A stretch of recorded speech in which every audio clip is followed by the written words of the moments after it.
जुन्नर तालुक्यातील आणि येथील ग्रामदैवतेच्या यात्रेला सुरुवात झाली। श्री रंगदास स्वामी पुण्यतिथी शतकोत्तर महोत्सवाच्या निमित्ताने यात्रेचं आयोजन करण्यात आलंय। या यात्रेच्या निमित्ताने भाविकांना आमटी भाकरीचा महाप्रसाद देण्याची 150 वर्षांची जुनी परंपरा आहे। या आगळ्या-वेगळ्या महाप्रसादासाठी तब्बल 13 लाखांचे मसाले आणि 70 लोखंडी कढईंचा वापर करण्यात आलाय आणि 2 लाख भाकऱ्या बनवण्यात आलेल्या आहेत। यात्रेला आलेल्या भाविकांनी या अनोख्या महाप्रसादाचा आनंद लुटलेला आहे।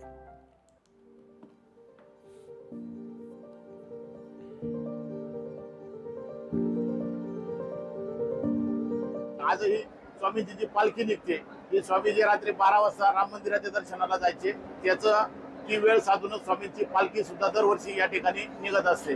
आणि स्वामीजी हा आमटीचा जो महाप्रसाद आहे हा स्वामींनी हनुमान उत्सवासाठी सुरू केला आणि तीच परंपरा आज स्वामीजींच्या समाधीनंतरही या ठिकाणी सुरू आहे। डाळ, खोबरं, गूळ हे सगळे पदार्थ नगरवरून आणणार आणि ते इथं आल्यावर सगळं एकत्र करणार, त्याचे पुढे बांधणार आणि ते मग प्रत्येक कढईच्या मापाचा एक पुडा द्यायचा आणि मग ते टाकायचं त्याच्यामध्ये। मग ती फोडणी देताना ते 1 नंबर होतं जेवण।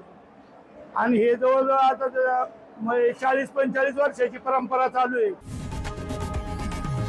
लोकशाही मराठी ऐका, पहा, जागरूक रहा।